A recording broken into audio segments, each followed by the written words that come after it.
The internet nearly combusted when Birdman finally spoke, not with names, not with confirmations, but with words vague enough to set off absolute chaos. What he said didn't sound like closure. It sounded like a door being shut on one chapter, while another one suddenly made sense to fans who had been watching the Braxton saga for years. No timelines were confirmed. No relationships were officially compared. But the implications were loud. Fans immediately began connecting dots they'd argued about for a decade. Old interviews resurfaced. Red carpet moments were replayed. And suddenly, a long whispered question came roaring back into the spotlight. Why did Birdman walk away from Toni? And why did Tamar's name keep appearing in the conversation, even when no one said it out loud? Birdman didn't accuse anyone. He didn't praise anyone either. What he did was describe what he wanted and what he couldn't handle anymore. And that was enough. Timelines exploded with speculation. Some fans claimed his words lined up too neatly with Tamar's personality. Others insisted people were projecting drama where none existed. But once Tamar Braxton's name started trending alongside his comments, the narrative took on a life of its own, fueled by years of sibling comparison, unresolved tension, and family dynamics that never stayed off camera. Was this about chemistry? Was it about control? Or was it about something far more uncomfortable, choosing intensity over stability? Whatever the truth is, Birdman's words reopened a chapter fans thought was closed. And once that chapter reopened, nothing about the Braxton family dynamic looked the same. The moment Birdman's words hit the timeline, the reaction was instant and explosive. Not because he confirmed anything outright, but because he didn't have to. He spoke in that familiar, half-coded way that leaves just enough room for interpretation. And in celebrity culture, interpretation is gasoline. Fans weren't listening for names. They were listening for patterns. And what they thought they heard reopened a chapter that had never fully healed. Birdman didn't say, Toni. He didn't say, Tamar. What he said was far more dangerous. He talked about energy, about what he could live with and what he couldn't anymore, about wanting peace but also wanting someone who matched his intensity instead of questioning it. He talked about feeling drained in a relationship that looked perfect on paper but felt heavy behind closed doors. And the internet immediately filled in the blanks. Because fans remembered everything. They remembered the whirlwind romance with Toni Braxton, the engagement, the breakups, the reconciliations that played out in public. They remembered Toni speaking about love, patience, and trying to make it work. And they remembered how abruptly it all collapsed, with no clean explanation that ever truly satisfied anyone. So when Birdman started talking about mismatch, people went back. Old interviews resurfaced where he talked about needing loyalty that didn't feel fragile. Clips were replayed where Toni appeared cautious, measured, sometimes visibly anxious about the relationship's instability. Fans didn't frame this as blame, but as contrast. And contrast is where speculation thrives. Then Tamar's name entered the conversation not because Birdman mentioned her, but because fans already had her in mind. For years, Tamar Braxton had been positioned as the family firecracker, the one with the big personality, the sharp tongue, the emotional transparency. Fans began asking whether Birdman's comments about intensity, passion, and unwavering alignment sounded more like Tamar's energy than Toni's. Again, no proof, just pattern matching. And pattern matching is the internet's favorite sport. Social media threads exploded with side-by-side comparisons. Toni described as reserved, thoughtful, careful. Tamar described as bold, expressive, all in. Fans weren't saying one was better. They were saying one sounded more like what Birdman claimed he wanted now. The word dumped started trending not as fact, but as shorthand for a narrative people felt had finally clicked. What made this especially volatile was the family layer. The Braxton sisters' dynamics had always been complicated, often televised, and rarely resolved cleanly. So the idea purely speculative that Birdman's shift in preference could have intersected with that dynamic felt combustible. Fans began revisiting old episodes where Tamar made offhand comments, jokes that now felt uncomfortable in hindsight, moments that suddenly carried unintended weight. Again, nothing was proven. But perception doesn't need proof to travel. Birdman's framing didn't help slow things down. He spoke about not wanting to feel managed, about resisting emotional negotiation, about wanting someone who didn't need constant reassurance. Those words hit differently when placed next to Toni's public admissions about anxiety, trust issues, and the emotional toll the relationship took on her. Fans began asking if Birdman was quietly admitting he couldn't handle vulnerability, and if so, what that said about his choice. Tamar's supporters pushed back immediately. They argued that dragging her into a breakup she never publicly claimed was unfair, that comparing sisters based on personality traits reduces them to caricatures, that Birdman's words could apply to any number of situations unrelated to the Braxtons entirely, and they weren't wrong. But the narrative had already escaped. Commentary creators began framing the situation as a preference shift, not a betrayal. They suggested Birdman didn't leave Toni for Tamar, but left because he wanted something different, and fans projected Tamar into that different because of long-standing family narratives. That framing kept the drama alive while avoiding direct claims. Still, the damage lingered. Toni's name trended with sympathy and heartbreak. Tamar's name trended with controversy and speculation. Birdman's name trended with criticism for speaking vaguely in a way that reignited old wounds. And none of it came with clarification. What made this first phase so intense was how familiar it felt. A man reframes a breakup years later. The internet reinterprets old relationships. Women are compared. Family dynamics get dragged back into the spotlight. And suddenly, a story people thought was finished feels unfinished all over again. By the end of this phase, one thing was clear. Birdman hadn't revealed facts. He'd revealed preference. And preference is enough to destabilize narratives people had settled into. Fans weren't asking what happened anymore. They were asking whether they misunderstood everything from the beginning. And that question is dangerous, because once people start reinterpreting the past, the next phase always gets messier. As the second phase ignited, the conversation moved from speculation into reconstruction. Fans weren't just reacting to Birdman's words anymore, they were rebuilding timelines, reassigning meaning, and testing theories against years of footage, interviews, and social media breadcrumbs. This is the stage where a rumor stops feeling like a rumor and starts feeling like a theory people want to prove. What intensified everything was how Birdman framed choice. He didn't talk about mistakes. He talked about compatibility. He didn't frame the past as toxic. He framed it as exhausting. He said he wanted alignment without negotiation, intensity without fragility, certainty without constant reassurance. Those phrases echoed loudly because they collided with the public narratives fans already knew, especially Toni's openness about anxiety, trust, and the emotional labor of loving someone whose commitment felt unstable. Fans weren't saying Birdman was wrong. They were saying his language excluded something. And exclusion, when read backward, feels like rejection. That's when the internet began mapping contrast rather than causation. Toni became the symbol of patience and endurance. Tamar became the symbol of fire and fearlessness. These weren't fair summaries, but they were familiar archetypes the audience already recognized from years of reality TV. Once archetypes form, nuance disappears.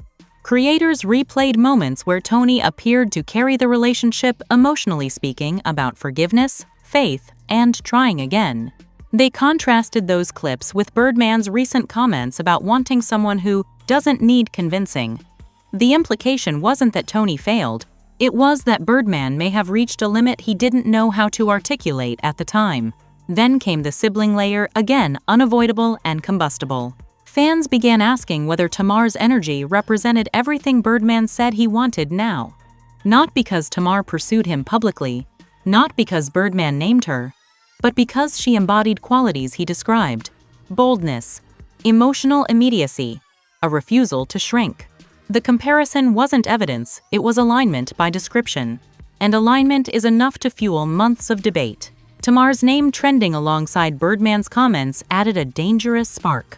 Supporters argued she was being unfairly dragged into a story she didn't tell. Critics said the comparison was inevitable given the family's public history and Birdman's proximity.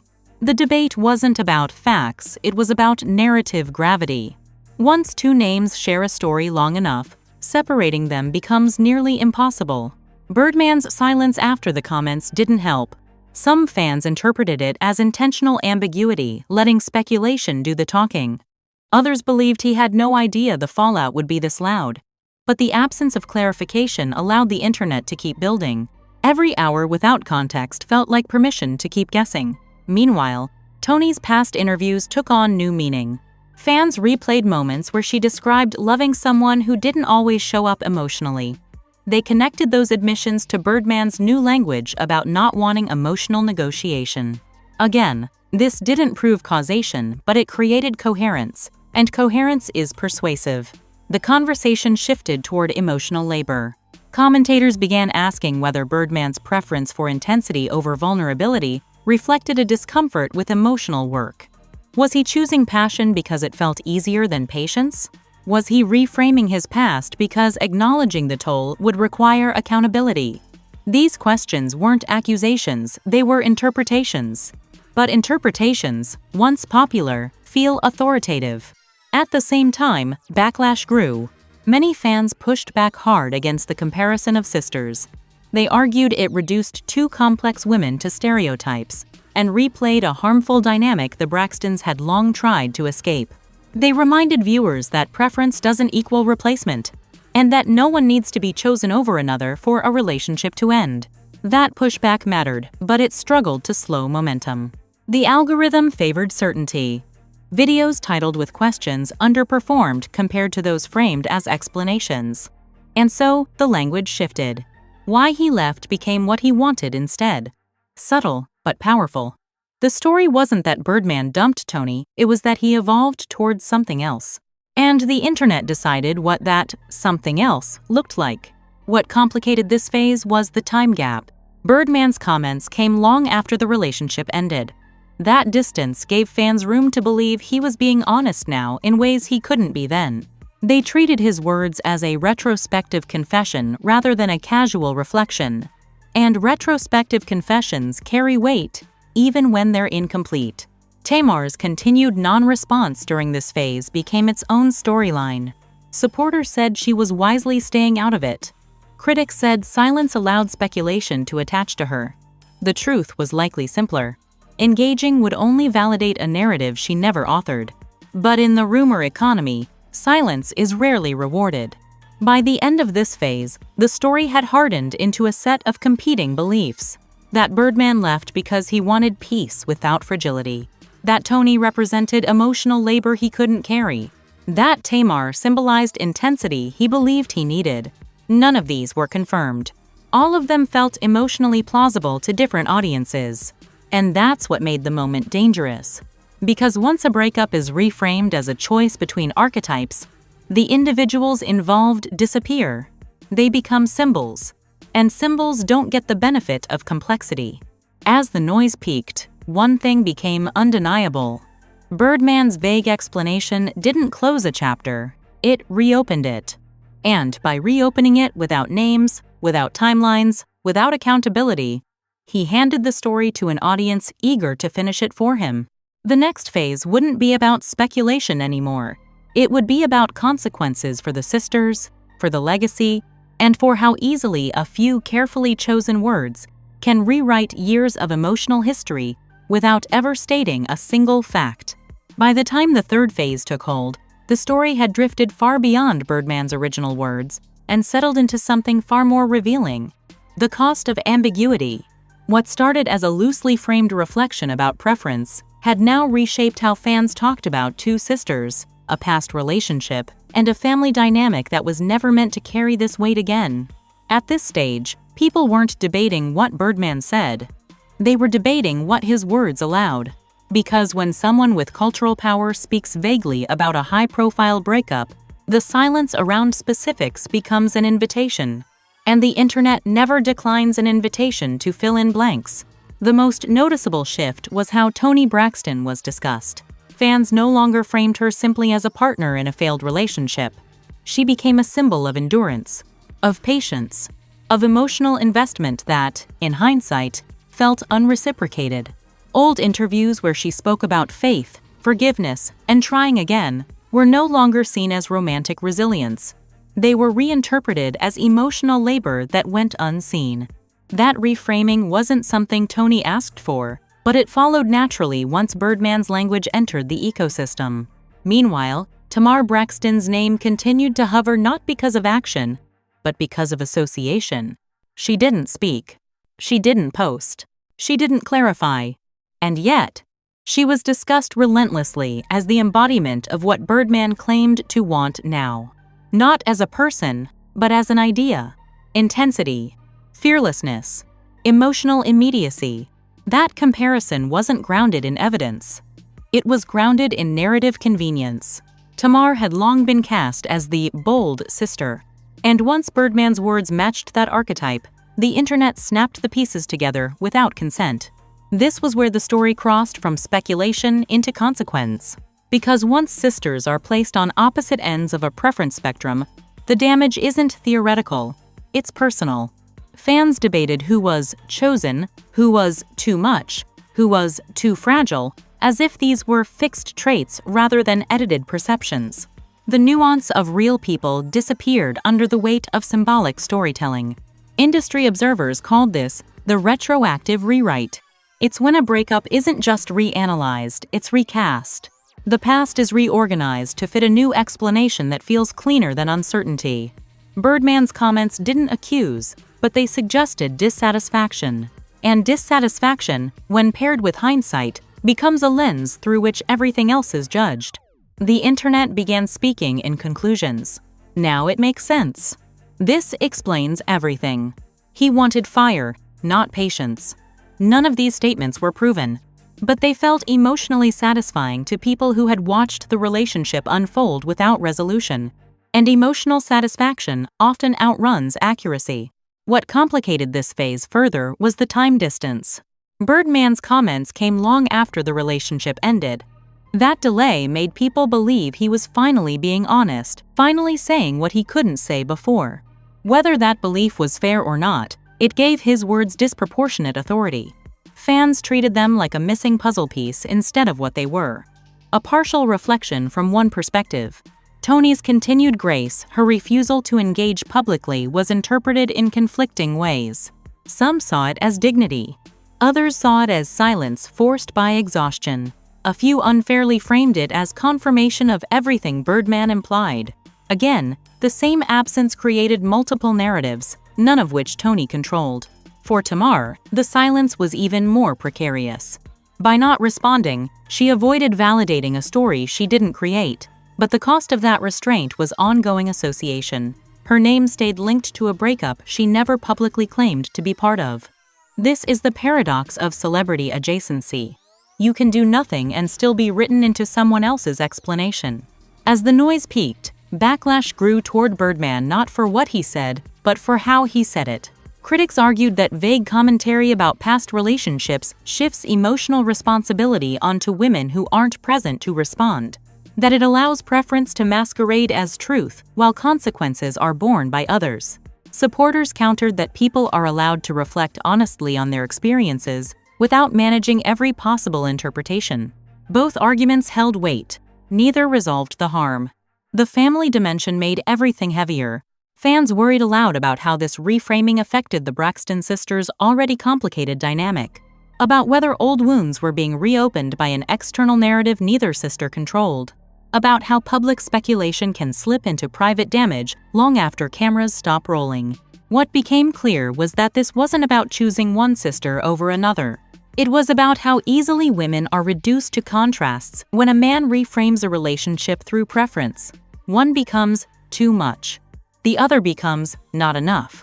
And the truth that both can be complex, whole, and undeserving of comparison gets lost. As the conversation began to slow, it didn't end with answers. No clarification came. No statements corrected the record. No names were named. Instead, the story settled into assumptions, into casual references, into the background knowledge fans carried forward. That's the quiet danger of ambiguity. It doesn't explode forever, but it leaves residue. The lasting impact wasn't a revelation about Birdman's relationships. It was a lesson in narrative responsibility. How a few unspecific words can reopen years of speculation. How preference, when unexamined, can be weaponized by audiences. How silence protects some and burdens others. This chapter didn't conclude with truth revealed or lies exposed.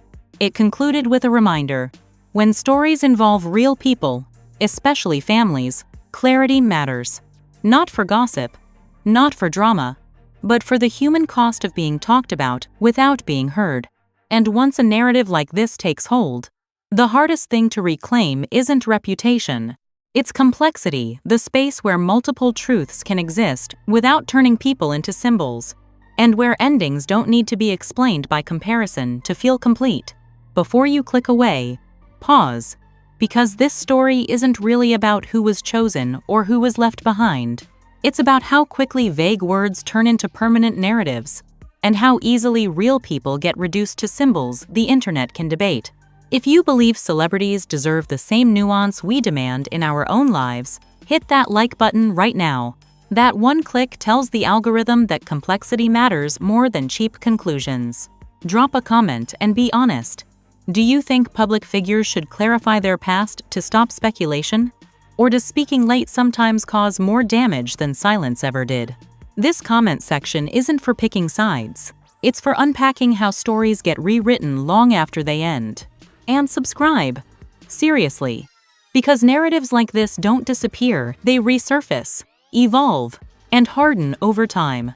If more context ever comes out, if perspectives shift, or if assumptions finally get challenged, you don't want to hear it through clipped videos and rage-bait headlines. Stay here, stay thoughtful, and remember, not every ending needs a villain, and not every preference deserves to rewrite someone else's story.